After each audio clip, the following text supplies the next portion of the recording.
नमस्कार। हम लोग पढ़ रहे थे कामायनी का लज्जा सर्ग। लज्जा श्रद्धा को संबोधित करते हुए कहती है, कोमल किसलय मरमर रव से जिसका जयघोष सुनाते हों, जिसमें दुख सुख मिलकर मन के उत्सव आनंद मनाते हों। उज्जवल वरदान चेतना का सौंदर्य जिसे सब कहते हैं, जिसमें अनंत अभिलाषा के सपने सब जगते रहते हैं। मैं उसी चपल की धात्री हूँ, गौरव महिमा हूँ सिखलाती, ठोकर जो लगने वाली है उसको धीरे से समझाती। लज्जा कहती है, हे बालिका, मैं नवयुवतियों के उस सौंदर्य की रक्षा करती हूँ जिसकी विजय की घोषणा कोमल किसलय, नवीन कोमल पत्ते लाल वर्ण के जो होते हैं, अपनी मरमर ध्वनि से किया करते हैं और जिसमें सुख दुख मिलकर मन के उत्सव आनंद मनाते हों। मन के समस्त दुख तथा सुख मिलकर एक रस हो जाते हैं तथा वे सदैव आनंद पूर्वक उत्सव मनाते हुए जान पड़ते हैं।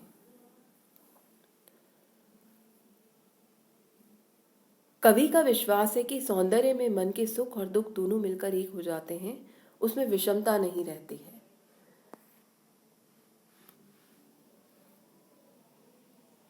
तथा मन समरसता को प्राप्त होकर सदैव आनंदोत्सव मनाता हुआ सा प्रतीत होता है।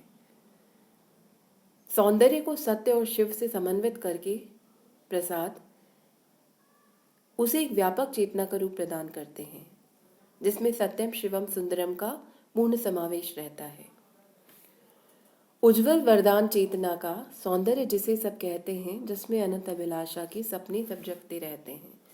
लज्जा कहती है, अरे बालिका, उस सौंदर्य के बारे में लोगों का विचार है कि वह उस व्यापक चेतना शक्ति का सात्विक वरदान है, क्योंकि जैसे वरदान प्रत्येक प्राणी को प्राप्त होता है, सदैव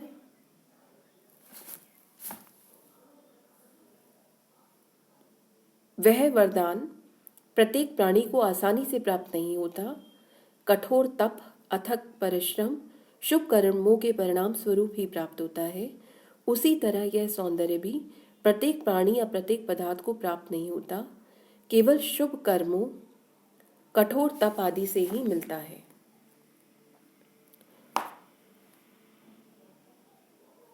जैसे वरदान में अभीष्ट पूर्ति की भावना रहती है, वैसे ही सौंदर्य में भी मनोकामना पूर्ति का भाव समाया रहता है। साथ ही सौंदर्य वरदान ही की भांति शुद्ध सात्विक और शुभ परिणाम का द्योतक है, अतः उसे सात्विक वरदान कहना सर्वथा उचित है। जैसे स्वप्नों में हमारी आशा आकांक्षाएं सदैव जागरूक रहती हैं, अनंत अभिलाषा के सपने सब जगते रहते हैं, जिस प्रकार स्वप्नों में हमारी आशाएं आकांक्षाएं जागरूक रहती हैं और नए नए वेश बदलकर प्रकट हुआ करती हैं, वैसे ही रमणियों का सौंदर्य भी अनेक जागृत आशा आकांक्षाओं से भरा रहता है, क्योंकि नवयुवतियों के हृदय में भी उज्जवल भविष्य की अनेक आशाएं आकांक्षाएं विद्यमान रहती हैं और प्रतिक्षण उठ उठ कर उनके मानस में हिलोरे लेती हैं। कवि ने सौंदर्य को चेतना शक्ति का उज्जवल वरदान कहकर सौंदर्य की बड़ी सुंदर और सटीक परिभाषा की है। मैं उसी की चपल की धात्री हूँ, गौरव महिमा हूँ सिखलाती, ठोकर जो लगने वाली है उसको धीरे से समझाती। वह कहती है, हे बालिका, नवयुवतियों के जिस सौंदर्य के बारे में मैंने अभी तक चर्चा की है, उसी चंचल सौंदर्य की देखभाल करने वाली संरक्षिका धात्री हूँ। नवयुवतियों के हृदय में जागृत होकर उन्हें सदैव इस सौंदर्य का संरक्षक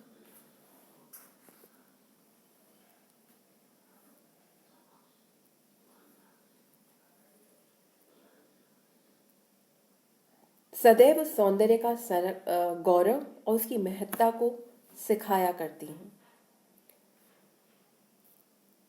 गौरव महिमा हूँ सिखलाती, जो ठोकर लगने वाली है उसको धीरे से समझाती।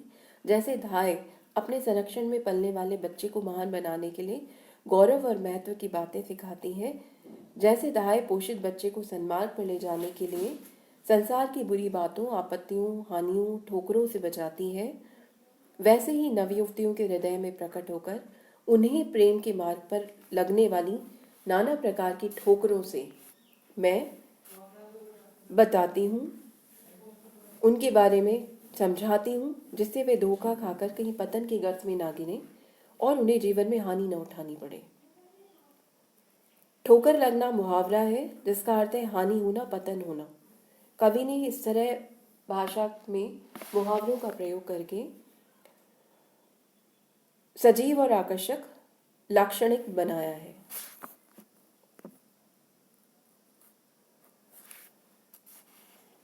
मैं देव सृष्टि की रति रानी, निज पंचवाण से वंचित हो, वन आवर्जना मूर्ति दीना, अपनी अतृप्ति सी संचित हो। वो कहती हैं, हे बालिका, प्रलय से पहले देव सृष्टि के अंदर मैं काम की प्रिय पत्नी रति के नाम से प्रसिद्ध थी, परंतु प्रलय में देव सृष्टि का विनाश हुआ। उसके साथ ही मेरे प्रिय प्रति काम अनंग होकर, अंग रहित होकर मुझसे बिछड़ गए। अतः अब मैं प्रिय पति कामदेव से बिछड़कर परित्याग की एक दीनता से भरी मूर्ति के रूप में इधर उधर भटक रही हूँ। ना तो अब वे देवता ही रहे जो विनाश में मग्न रहते थे, जिनके हृदय में पति कामदेव आकांक्षा पैदा किया करते थे, ना ही वे देव बालाएं रहीं जिनके हृदय में प्रवेश करके मैं और रति आकांक्षा और तृप्ति बनकर परस्पर मिला करते थे।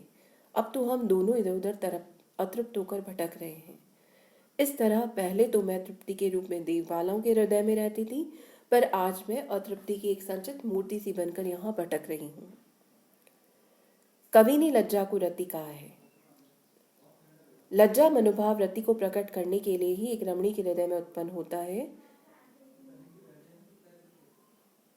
क्योंकि रमणी किसी पुरुष से प्रेम नहीं करती, अथवा जिसके हृदय में यदि पुरुष के प्रति अनुराग नहीं होता तो वह किसी पुरुष के आगे लज्जा का भाव प्रकट नहीं करती।